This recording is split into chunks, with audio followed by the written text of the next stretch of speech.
The early morning light streamed through the blinds as Gabrielle Johnson's alarm chimed at 4:30 a.m.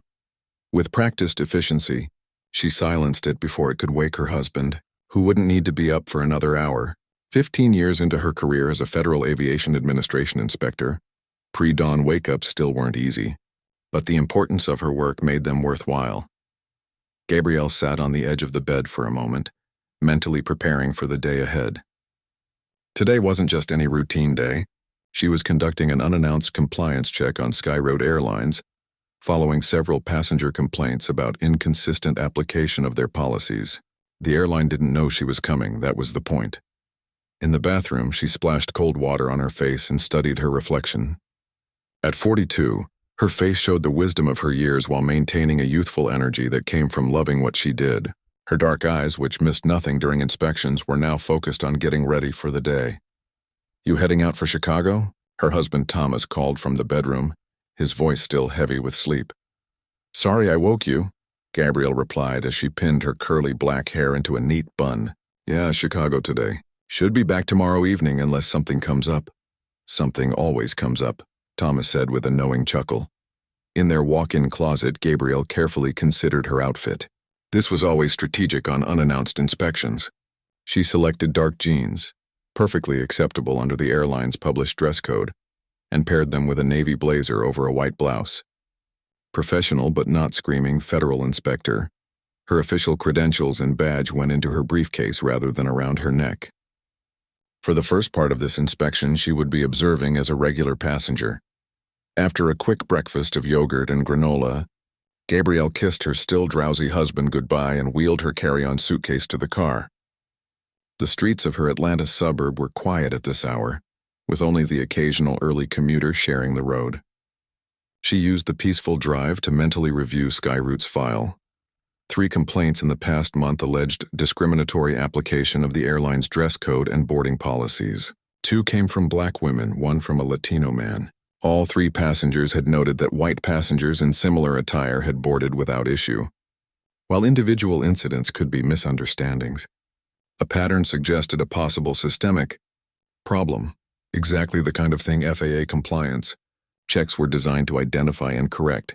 Gabrielle turned into the long-term parking at Atlanta International Airport just as her car dashboard clock hit 5:45. Her flight wasn't until 7:30, but she always built in extra time, especially for unannounced inspections.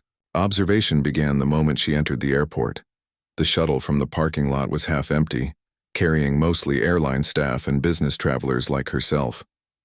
Gabrielle noticed a white woman across from her wearing leggings and a sweatshirt, notably more casual than Gabrielle's outfit, also heading for the terminals. She made a mental note. This might be relevant later. Inside the airport, the morning rush was building. Gabrielle walked past the SkyRoute check-in desks, observing the interactions between staff and passengers. Nothing unusual caught her attention. She proceeded to security, where she joined the regular line rather than using her federal credentials to access the expedited lane. Today, she was experiencing everything as a typical passenger would. After clearing security, Gabrielle stopped at a coffee shop. The young barista greeted her with genuine warmth. "What can I get started for you this morning?" "Just a medium black coffee, please," Gabrielle replied, returning the smile. "Heading somewhere exciting?" the barista asked as she prepared the drink. "Chicago. Business trip," Gabrielle said, maintaining her cover while being truthful. "I've always wanted to visit Chicago," the barista shared. "They say the pizza is worth the trip alone." "It definitely is," Gabrielle confirmed, thinking about Lou Malnati's deep dish, a personal favorite whenever she had inspections in Chicago. Coffee in hand, Gabrielle made her way to gate B14. The boarding area was beginning to fill with passengers for the 7:30 a.m. flight to Chicago O'Hare. She found a seat with a good view of the gate desk and settled in, casually observing the SkyRoute staff as they prepared for boarding. 2 gate agents were on duty, a middle-aged white man with graying hair at the temples and a younger East Asian woman who appeared to be in training. They worked efficiently, handling seat changes and standby requests from several passengers. Gabrielle noticed the senior agent was polite but notably warmer with some passengers than others. She pulled out her phone and pretended to be absorbed in it, while actually taking notes on the boarding process using a secure FAA app. So far, she'd observed nothing that clearly substantiated the complaints. But the real test would come during boarding. At 6:55 a.m., the gate agent announced pre-boarding for passengers needing extra assistance. Gabrielle watched as an elderly couple and a woman with a young child were processed without issue. Next came first-class passengers, then those with airline status. Gabrielle continued her observations, noting that the senior agent seemed to be scrutinizing some boarding passes more closely than others. It was subtle, a slightly longer look, an extra question about carry-on luggage, but potentially significant. Still nothing definitive yet. At 7:15 a.m., her boarding group was called.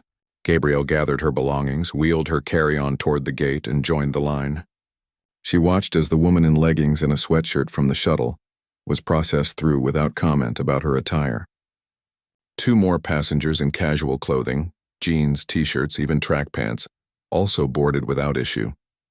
As the line moved forward, Gabrielle felt her inspection instincts heighten. This was the moment of truth. Would she be treated the same as the other passengers? As an FAA inspector, she'd conducted dozens of these compliance checks, but each one still came with a flutter of anticipation. Not nervousness exactly, but awareness of purpose. When Gabrielle reached the front of the line, she presented her boarding pass to the senior gate agent. He looked at it, then at her, then back at the boarding pass. His eyes narrowed slightly. "Good morning," Gabrielle said pleasantly. "Morning," he replied, his tone noticeably cooler than it had been with previous passengers. "Chicago today." "That's right," she confirmed with a professional smile. The gate agent hesitated, looking at her outfit. His gaze lingered on her dark jeans in a way it hadn't for other passengers. Gabrielle maintained her composed expression, mentally documenting every aspect of the interaction. "Is there a problem?" she asked after the pause extended uncomfortably. The gate agent seemed to make a decision. "I need to check something with my supervisor about your boarding," he said, motioning to the younger agent to continue processing other passengers while he picked up a phone. Gabrielle stood to the side, outwardly patient but inwardly alert. This was exactly the kind of discrepancy that had been reported in the complaints. As a black woman in business casual attire, she was being subjected to additional scrutiny that other passengers, particularly white passengers in more casual clothing, had not faced. The senior gate agent spoke quietly into the phone, occasionally glancing in her direction. Gabrielle took the opportunity to observe how other passengers continued to board. A white man in jeans and a t-shirt walked past without a second look from the junior agent. After a minute, the senior agent returned his attention to her. His expression had hardened into something Gabrielle had seen too many times in her career, the face of someone who had decided to exercise whatever small authority they possessed. "Ma'am, I'm afraid there's an issue with your attire not meeting our dress code policy for this flight," he stated, loud enough that nearby passengers turned to look. Gabrielle felt a familiar tightening in her chest, not anxiety, but the controlled tension that came with encountering exactly the situation she was here to inspect. She glanced down at her professional outfit, then back at the gate agent with calm inquiry in her eyes. "Could you please explain which part of my attire doesn't meet the policy?" she asked, her voice steady and professional. "I've reviewed your company's dress code guidelines before booking my ticket." The gate agent shifted uncomfortably but held his ground. "The jeans," he said after a pause. "Our policy requires business-appropriate attire." Several emotions flickered through Gabrielle. Frustration at the obvious double standard, professional satisfaction at confirming the reported issue, and determination to handle this situation with the utmost professionalism. What happened next would be crucial to her inspection. As she prepared to respond, Gabrielle was acutely aware that this moment represented exactly why her work mattered. Behind her calm exterior, one thought crystallized. This was going to be a very different inspection than Skyroute Airlines was expecting. "I'm sorry, but several passengers wearing jeans have already boarded this flight," Gabrielle pointed out calmly, gesturing toward the jet bridge where a man in faded jeans and a polo shirt was disappearing, including that gentleman who just went through. The gate agent, whose name tag read Richard, straightened his posture, creating an artificial height advantage. "Those were different circumstances," he said vaguely. "Our policy gives gate agents discretion in these matters." "I see," Gabrielle said, maintaining her composure while mentally documenting every word of this exchange. And may I ask what about my genes specifically doesn't meet your standards when others were acceptable? Richard's jaw tightened. Ma'am, if you'd like to make your flight, I suggest changing into more appropriate attire. Otherwise, I can help you rebook on a later flight. By now, several nearby passengers were watching the exchange, with varying expressions of discomfort and curiosity. An older white woman behind Gabrielle in line leaned over and whispered, I don't understand. Your outfit looks perfectly fine to me. Gabrielle gave the woman a small, appreciative nod before returning her attention to Richard. I'd like to speak with your supervisor, please. My supervisor is currently unavailable, Richard replied too quickly. And we need to finish boarding this flight. I can call someone from customer service to assist you with rebooking. The younger gate agent, whose name tag read Lily, glanced uncomfortably between Richard and Gabrielle. Her expression suggested she knew something wasn't right, but she remained silent. I'd be happy to wait, Gabrielle said, stepping to the side but not moving away from the gate area. Please call your supervisor. Richard's nostrils flared slightly. Ma'am, I've made my decision regarding your boarding eligibility. If you continue to be disruptive, I'll need to call security. The threat hung in the air. Several passengers gasped quietly. Disruptive? Gabrielle repeated, her voice still calm but carrying enough for nearby passengers to hear clearly.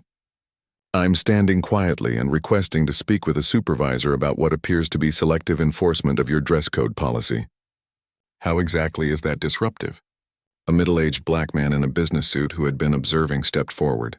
Excuse me, he said to Richard. I couldn't help overhearing.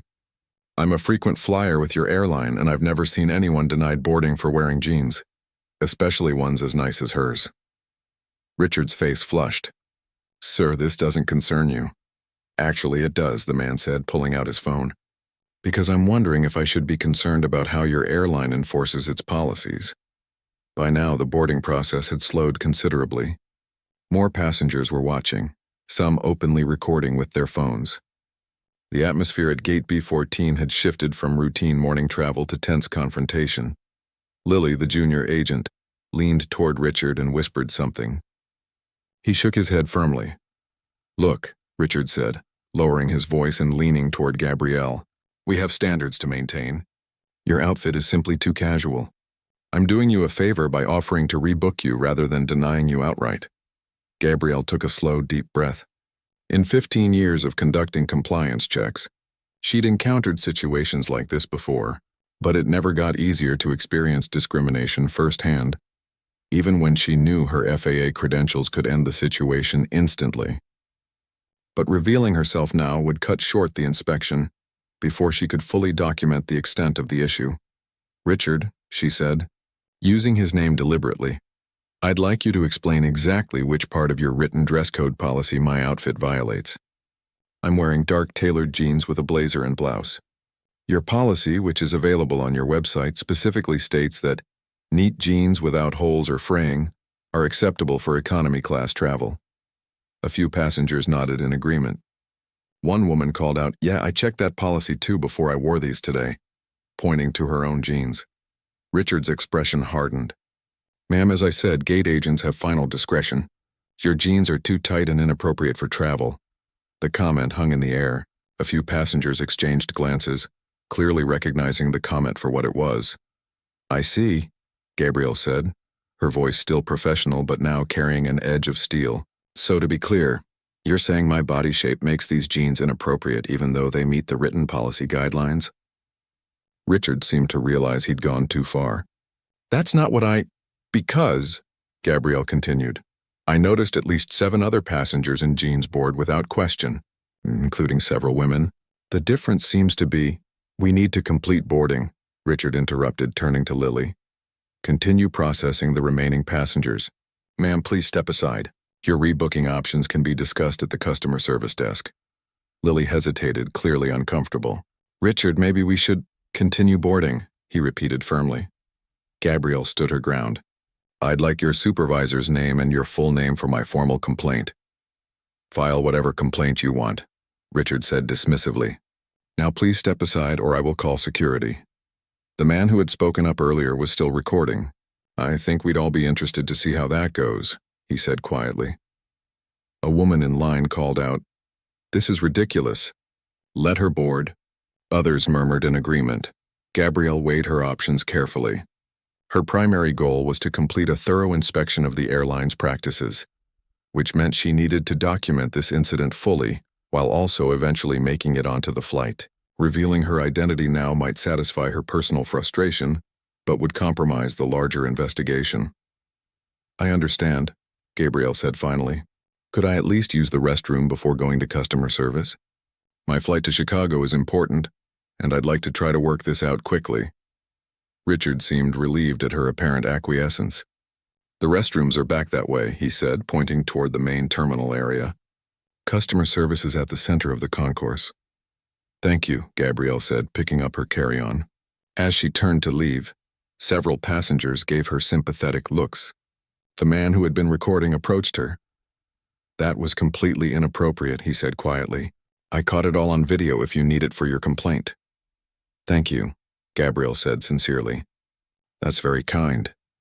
"Don't let them get away with this," an older woman added. "What's your email? I'll be a witness if you need one."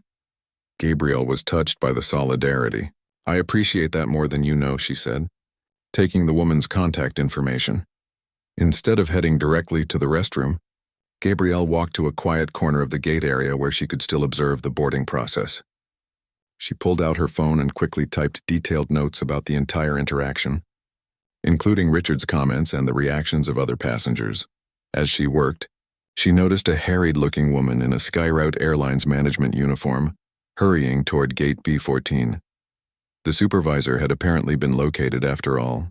Gabrielle watched as the woman spoke briefly to Richard, whose posture became defensive. She saw him gesture in her direction, and the supervisor turned to scan the gate area. Gabrielle had a decision to make. She could approach as a wronged passenger and see how the supervisor handled the complaint, or she could finally reveal her true purpose. Either way, this inspection had already yielded clear evidence of the discriminatory practices that had been reported. She closed her notes app and opened her briefcase, her fingers brushing against her FAA credentials. The hard plastic of the badge felt cool against her fingertips. For a moment, she imagined the look on Richard's face when he realized who she really was, and what this encounter would mean for him and the airline. But Gabrielle was a professional above all else. This wasn't about personal satisfaction or putting someone in their place. It was about ensuring fair treatment for all airline passengers and holding companies accountable to their own stated policies. The supervisor was now actively looking around, clearly trying to locate her. Other passengers were boarding again, but at a slower pace. Richard kept glancing nervously toward his supervisor while processing boarding passes. Gabrielle took a deep breath, straightened her blazer, and walked purposefully back toward gate B14. Her FAA credentials still hidden but now within easy reach. Whatever happened next would depend on how the supervisor chose to handle the situation. But one thing was certain. SkyRoute Airlines was about to learn a valuable lesson about judging people by their appearance. Gabrielle approached the gate area with measured steps. The supervisor, a woman in her 50s with short gray hair and a crisp SkyRoute uniform, was speaking to Richard in hushed but intense tones. Even from several feet away, Gabrielle could read the tension in the supervisor's body language. "Is there a problem here?" Gabrielle asked as she reached them, her voice calm and professional. The supervisor turned quickly, relief washing over her face at finding the passenger at the center of the disruption. Her name tag read Patricia Henderson, station manager. "Ms. Johnson, I presume," Patricia said, extending her hand. "I understand there's been some confusion about our dress code policy." "Not confusion," Gabrielle corrected gently. "Selective enforcement. I was denied boarding while wearing business casual attire that complies with your written policy, while other passengers in similar or more casual clothing were allowed to board without comment." Patricia shot Richard a sharp look before returning her attention to Gabrielle. "I sincerely apologize for any misunderstanding. Of course, you're welcome to board our flight today." Richard shifted uncomfortably. "Pat, I was just following." "We'll discuss this later," Patricia cut him off, her tone leaving no room for argument. Turning back to Gabrielle, she continued, "Please allow me to personally escort you onto the aircraft. Your seat is still available, and we haven't completed boarding. Several passengers who had witnessed the earlier confrontation were watching with interest. The man who had recorded the incident gave Gabrielle an encouraging nod. Gabrielle took a deep breath. This was the moment of decision. She could board as a regular passenger and continue her undercover inspection, or she could reveal her identity and address the situation officially. The flight to Chicago was scheduled to last less than 2 hours. If she boarded now, she could observe the in-flight service for any similar patterns of discrimination, potentially strengthening her report. On the other hand, the gate incident had already provided clear evidence of the problem. "Before I board," Gabrielle said, reaching into her briefcase, "there's something you should know." Patricia's professional smile faltered slightly. "Yes?" Gabrielle withdrew her credentials wallet and flipped it open, revealing her official Federal Aviation Administration identification and badge. "My name is Gabrielle Johnson. I'm a Federal Aviation Administration inspector conducting an unannounced compliance review of Skyroute Airlines, with particular focus on adherence to company policies and equal treatment of passengers." The color drained from Richard's face. Patricia's eyes widened in shock. Patricia began, then stopped, clearly recalibrating her entire approach to the situation. "I see." Richard took an involuntary step backward. "You were undercover?" he asked, his voice barely above a whisper. "I was conducting an official inspection," Gabrielle corrected, keeping her tone neutral. "Following multiple complaints to the FAA about discriminatory application of policies at Skyroute, particularly regarding dress code enforcement. By now, the remaining passengers waiting to board were watching with undisguised interest. A few had their phones out, still recording. Lily, the junior gate agent, looked mortified. Patricia squared her shoulders, switching fully into damage control mode. "Inspector Johnson, I assure you that what happened here is not representative of Skyroute's values or standard operating procedures. We take equal treatment of all passengers very seriously." "I'm sure you do," Gabrielle replied evenly. "However, my experience today suggests otherwise. I was specifically denied boarding for wearing jeans that comply with your written policy, while numerous other passengers in jeans were allowed to board without comment." She turned slightly toward Richard. "Your gate agent specifically stated that my jeans were too tight and inappropriate, suggesting that my body type was the issue rather than any violation of policy." Richard's face flushed deep red. "That's not what I meant." "Inspector Johnson," Patricia interrupted, "I deeply apologize for this incident. If you'll allow me, I'd like to discuss this matter more privately. Perhaps in our office?" Gabrielle considered the request. Moving to a private location would be appropriate for an official discussion, but she was also aware that the public nature of what had happened was significant. "I'm happy to speak with you privately," she agreed. "But first, I want to be clear about what happens next. I'll be completing a full report of this incident as part of my compliance review. I'll need statements from both you and Richard, copies of all relevant policies and training materials related to dress code enforcement." Patricia nodded quickly. "Of course, whatever you need. I'll also need records of any internal complaints about dress code enforcement from the past 2 years, broken down by passenger demographics if that data is available." Richard paled further, suggesting such complaints did indeed exist. "Additionally," Gabrielle continued, "I'd like to review security camera footage of the gate area for the past hour to document which passengers were questioned about their attire and which weren't." That should be possible," Patricia said, though her hesitation was telling. Gabrielle turned to Lily, who had been watching the exchange with wide eyes. "As for you, I'd appreciate a separate statement about your observations of today's boarding process and any training you've received regarding policy enforcement." Lily nodded earnestly. "Yes, ma'am," one of the waiting passengers called out. "You go, girl." Another broke into spontaneous applause, quickly joined by others. The man who had offered to share his video approached again. "Inspector, I'd still be happy to provide this video for your report," he said, holding up his phone. "Thank you," Gabrielle said sincerely. "That would be very helpful. Could I get your contact information?" As the man provided his details, Gabrielle noticed Richard whispering urgently to Patricia. The station manager's expression grew increasingly grim as she listened. When Gabrielle had collected information from several witness passengers, she turned back to the Skyroute employees. Now I believe you mentioned your office? Patricia nodded stiffly. This way, please.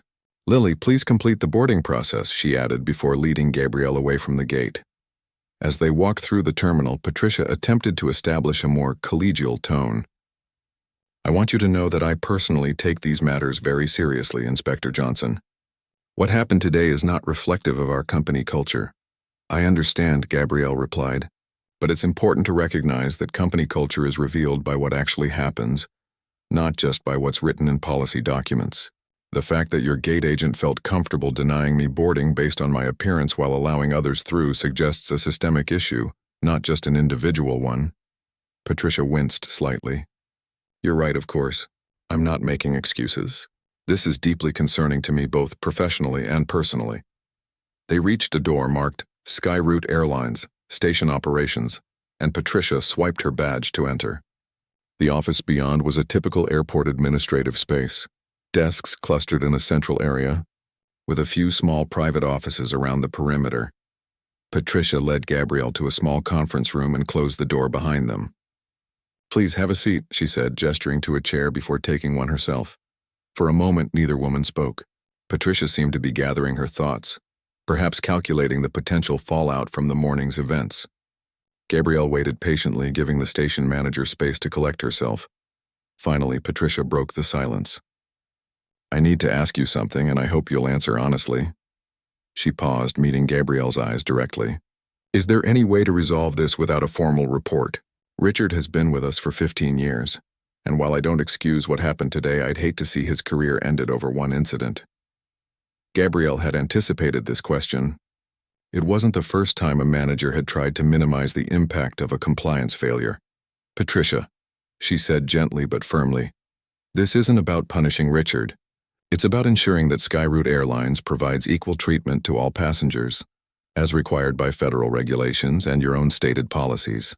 The report isn't optional, it's my job. She leaned forward slightly. But what happens after the report depends largely on how your airline responds. This could be an opportunity for meaningful change rather than just a disciplinary action. Patricia nodded slowly, resignation replacing the hope of an easy fix. What do you recommend? Truthfully, a comprehensive review of how policies are communicated and enforced, anonymous surveys of frontline staff to understand how they interpret those policies, and most importantly, transparent accountability when issues arise. Gabrielle paused. This incident didn't happen in isolation, Patricia. The FAA has received multiple similar complaints about Skyroute in recent months. Patricia's expression shifted to genuine surprise. Multiple complaints? I was only aware of one incident from last month in Dallas. This was interesting. Either Skyroute's corporate office wasn't sharing all complaints with station managers, or they were downplaying the pattern. Either way, it pointed to a deeper problem. That's concerning, Gabrielle noted. Part of my follow-up will include recommendations for better internal communication about these issues. Patricia looked thoughtful, perhaps realizing that the situation went beyond one difficult gate agent. What happens now? She asked. Now, Gabrielle said, opening her briefcase and removing her official inspection forms. We document exactly what happened today, and you help me understand what systems allowed it to happen. And then we talk about how to fix those systems. As she arranged her papers on the conference table, Gabrielle felt a mixture of professional satisfaction and personal weariness. The confrontation had been stressful, even for someone with her experience. But the next steps, the systematic documentation and analysis that would lead to actual change, this was why she had become an FAA inspector in the first place. Let's begin, she said, clicking her pen. The next 3 hours passed in a whirlwind of interviews, document reviews, and increasingly uncomfortable revelations. Gabrielle maintained her professional demeanor throughout, but inwardly she was troubled by what she was uncovering at Skyroute Airlines. Could you explain this internal memo again? Gabrielle asked, sliding a printed email across the conference table to Patricia. Particularly the section about maintaining the airline's image through selective policy enforcement. Patricia shifted uncomfortably. That was poorly worded. It was meant to emphasize that staff should use good judgment when enforcing policies. Good judgment, Gabrielle repeated thoughtfully, making another note on her pad. Yet there's no guidance on what constitutes good judgment. leaving it entirely up to individual interpretation. Their conversation was interrupted by a knock at the door. A nervous-looking young man in a Skyroute corporate blazer poked his head in. "Ms. Henderson? Corporate communications is on the line. Apparently there's a situation on social media." Patricia's face fell. "What kind of situation, Tyler?" The young man glanced at Gabrielle, hesitating. "This is Inspector Johnson from the FAA," Patricia explained. "You can speak freely." Tyler nodded. "The video of this morning's incident at the gate has gone viral. It's been shared over 50,000 times in the last 2 hours. Flying while black is trending, and several news outlets have reached out for comment." Patricia closed her eyes briefly as if warding off a headache. "Thank you, Tyler. Tell them I'll call back within the hour." After Tyler left, Patricia looked at Gabrielle with weary eyes. "This is becoming bigger than I anticipated." "That tends to happen when systemic issues come to light," Gabrielle replied evenly. "It's rarely just one incident." Her phone buzzed with an incoming call from her FAA supervisor, David Chen. "Excuse me, I need to take this," she said, stepping into the hallway. "Gabrielle, I just got a call from Skyroute's VP of Regulatory Affairs," David said without preamble when she answered. "Apparently you're conducting an inspection that's causing quite a stir." "That's one way to put it," Gabrielle replied. "David, they denied me boarding based on my race while allowing white passengers in similar clothing through. And it's not an isolated incident. I've already found documentation of at least 8 similar complaints in the past year, most of which were dismissed without proper investigation." There was a pause on the other end of the line. "I see," David said finally, his tone more serious. "Do you need additional resources for this inspection?" "Yes," Gabrielle admitted. "This is bigger than one station. I'd like to expand the scope to review their system-wide training and compliance protocols." "Approved," David said without hesitation. "I'll send Teresa to join you this afternoon. Keep me updated." When Gabrielle returned to the conference room, Patricia was on her own phone call, her expression grave as she listened to someone on the other end. "Yes, sir. No, sir. I understand the seriousness. Yes, she's still here." Patricia glanced up at Gabrielle. "Yes, sir," immediately. She hung up and took a deep breath. "That was our CEO. He's on his way here. Apparently, this situation has reached the highest levels of our company." Gabrielle wasn't surprised. For an airline, FAA compliance issues combined with viral social media attention represented a potentially existential crisis. "Good. That should streamline my access to corporate policies and training materials." Patricia nodded, then hesitated before asking, "Off the record, how bad is this going to be for us?" Gabrielle considered the question. "That depends entirely on how you respond. Companies that acknowledge problems, take meaningful action, and implement real changes can turn compliance failures into opportunities for improvement." She paused, choosing her next words carefully. "But companies that deny, deflect, or make superficial changes while allowing the underlying issues to continue, they rarely fare well." Patricia seemed to absorb this, nodding slowly. "For what?" "It's worth. I've been pushing for more comprehensive anti-bias training for years. Maybe now they'll listen." This caught Gabrielle's attention. "Tell me more about that." For the next hour, Patricia shared her frustrated efforts to address what she saw as problematic patterns in how policies were enforced across different passenger demographics. Her candor surprised Gabrielle. It seemed the station manager had been fighting an uphill battle against corporate inertia. Their conversation was interrupted by another knock. Tyler reappeared, looking even more nervous than before. "Ms. Henderson, Mr. Reynolds has arrived." The CEO of Skyroute Airlines strode into the conference room with the confident air of someone accustomed to being the most important person in any room. William Reynolds was in his 60s, tall and distinguished with silver hair and an expensive suit. 2 younger executives followed in his wake, clutching tablets and looking anxious. "Inspector Johnson," Reynolds said, extending his hand. "I'm Bill Reynolds. I want to personally assure you that what happened today does not reflect the values of Skyroute Airlines." Gabrielle shook his hand firmly. Mr. Reynolds, thank you for coming. I look forward to hearing how those values are communicated and enforced throughout your organization. Reynolds gestured to the people behind him. This is Alejandro Vega, our Chief Operating Officer, and Diane Wilson, our General Counsel. We're here to provide whatever information you need and to address this situation with the seriousness it deserves. The executives took seats around the table, and for the next 2 hours, Gabrielle led a thorough discussion of SkyRoute's policies, training procedures, complaint handling, and accountability systems. What emerged was a picture of a company with good written policies, but inconsistent implementation, and a culture that allowed problematic behaviors to go unchecked. So to summarize, Gabrielle said, reviewing her notes, you have a non-discrimination policy that all employees sign, but no specific training on how unconscious bias might affect policy enforcement. You collect passenger demographic data for marketing purposes, but don't analyze complaint patterns by those same demographics. And your performance reviews for customer-facing staff focus on efficiency metrics with no evaluation of equitable treatment. Reynolds shifted uncomfortably. When you put it that way, it does sound problematic. It is problematic, Gabrielle confirmed. And it creates an environment where incidents like what happened today become inevitable. Diane Wilson, the General Counsel, leaned forward. What specifically are you recommending, Inspector? Before Gabrielle could answer, the door opened again and a familiar face appeared. Teresa Lynn, her FAA colleague, had arrived. Sorry I'm late, Teresa said, taking a seat beside Gabrielle. The social media firestorm made airport traffic a nightmare. She turned to Reynolds. Your airline is the top trend on 3 platforms right now. Reynolds paled slightly. We're preparing a statement.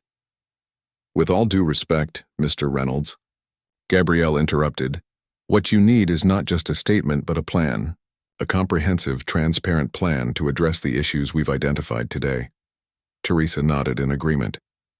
The FAA will be issuing a formal notice requiring SkyRoute to implement specific compliance measures. Given the nature of the violations we're seeing, there will likely be financial penalties as well. Reynolds looked from one inspector to the other. How severe are we talking about? That depends on your response, Gabrielle said. Inspector Lynn and I will be conducting a thorough review of your operations across multiple stations. The evidence I've already gathered today indicates a pattern of discriminatory policy enforcement that violates federal regulations. The room fell silent as the executives absorbed the gravity of the situation. Finally, Reynolds spoke. What can we do to fix this? Not just to satisfy regulators, but to actually address the problem. It was the right question, and it gave Gabrielle hope that perhaps real change might come from this incident. Start by acknowledging the issue publicly, not with corporate jargon, but with genuine accountability, she advised. Revise your training programs to specifically address bias in customer interactions. Implement anonymous testing of policy enforcement across demographic groups. Create a transparent reporting system for both employees and passengers to flag concerns. As she outlined her recommendations, Gabrielle watched the executives' reactions carefully. Reynolds appeared genuinely concerned. Alejandro was taking detailed notes, and even Diane seemed more focused on solutions than legal damage control. And Richard? Patricia asked quietly. The gate agent? That's for SkyRoute to decide, Gabrielle replied. But I'd suggest looking beyond individual actions to the system that enabled them. Firing one employee won't solve the underlying issues. As the meeting continued, Gabrielle's phone buzzed with a text from her husband Thomas. You're all over the news. Are you okay? So proud of you. She smiled slightly. Even in the midst of this professional storm, it was good to know she had personal support. What had begun as a routine compliance check had evolved into something much larger. A potential turning point, not just for one airline, but perhaps for the industry. When they finally took a break, Gabrielle stepped into the hallway and found Lily, the junior gate agent, waiting nervously. Inspector Johnson, I wanted to give you this. She handed Gabrielle a handwritten statement. It's everything I've observed during my training about how different passengers are treated. I should have spoken up sooner. Gabrielle took the paper, touched by the young woman's courage. "Thank you, Lily. This matters." As she returned to the conference room where Teresa was continuing the interviews, Gabrielle felt the weight of responsibility on her shoulders. The next 24 hours would determine whether this incident became merely another viral moment or the catalyst for meaningful change. Either way, she was determined to see it through.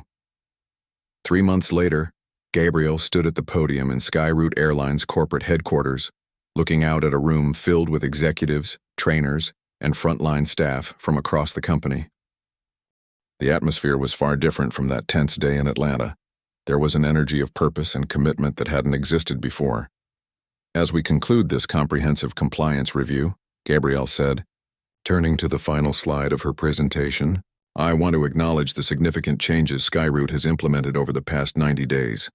She glanced at CEO William Reynolds, who nodded in encouragement from the front row. Beside him sat Patricia Henderson, recently promoted to Vice President of Customer Experience, a new position created specifically to address the issues Gabrielle's inspection had uncovered. "When I was denied boarding 3 months ago," Gabrielle continued, "it revealed more than just one employee's bias. It exposed systemic failures in policy implementation, training, and accountability. Today, I'm pleased to report that Skyroot has not only addressed these specific issues but has established new industry benchmarks for equitable treatment of passengers." The journey to this point hadn't been smooth. In the days following the incident, Skyroot had faced intense public scrutiny. The video of Gabrielle being denied boarding had eventually garnered millions of views and sparked a national conversation about discrimination in air travel. Several other passengers had come forward with similar stories, not just about Skyroot, but about airlines across the industry. Reynolds had made the crucial decision to approach the crisis not as a PR problem, but as an opportunity for meaningful change. Rather than issuing a generic apology and moving on, he had publicly committed to a top-to-bottom review of company practices, with the FAA's findings as a roadmap. "The new training program you've developed," Gabrielle noted, advancing to a slide showing completion rates across different staff categories, "has already reached 92% of customer-facing employees. The anonymous testing system has conducted over 500 simulated interactions, with equity compliance rates improving from 68% to 91% in just 3 months. She noticed Richard, the gate agent from the original incident, sitting quietly in the back row. Contrary to what many had expected, he hadn't been fired. After an extensive review of his record revealed a pattern of selective enforcement, Skyroot had made him part of the solution instead. Richard now served on the company's newly formed Equity Advisory Board, alongside several other employees with similar histories. Their first-hand perspective on how bias operated within the system had proven invaluable in redesigning training and accountability measures. "The most significant change," Gabrielle continued, "has been the implementation of the transparent reporting system that allows both employees and passengers to flag potential bias incidents in real time. This data-driven approach is already identifying problematic patterns before they escalate into serious incidents." After concluding her formal presentation, Gabrielle joined a smaller group of executives for a working lunch. The conversation quickly turned to the broader impact of Skyroot's transformation. "The other airlines are watching us closely," Reynolds commented, passing Gabrielle a sandwich. "3 of them have already reached out about adopting similar measures. Your inspection could end up changing practices across the entire industry." "That was always the hope," Gabrielle admitted. "Individual incidents matter tremendously to the people involved, but systemic changes protect everyone." Patricia nodded in agreement. "We've seen a 37% reduction in customer complaints across all categories since implementing these changes. Turns out, creating more consistent and equitable policies benefits all our passengers, not just those who were being treated unfairly before." As the lunch concluded, Patricia pulled Gabrielle aside. "I have something to show you," she said, leading her toward the customer service training center. Inside, a group of new hires was engaged in a role-playing exercise focused on appropriate and consistent policy enforcement. On the wall behind them hung a framed photo of Gabrielle alongside the text of federal non-discrimination regulations and Skyroot's updated commitment to equitable treatment. "We call it the Johnson Standard," Patricia explained. "Every employee learns about what happened that day in Atlanta and how it transformed our company. Your experience has become the foundation of our training program. Gabrielle felt a complex mix of emotions, pride in the positive change, lingering sadness that it had taken such an incident to catalyze it, and hope that the improvements would endure beyond the immediate aftermath.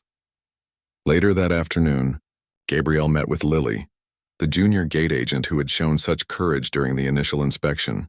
Lily had been promoted to a position in the training department, where she now helped develop scenarios for the bias awareness program. "I never thought things would change this much," Lily confessed as they walked through the terminal. "For years, we all just accepted that certain passengers got treated differently. No one talked about it openly, but everyone knew."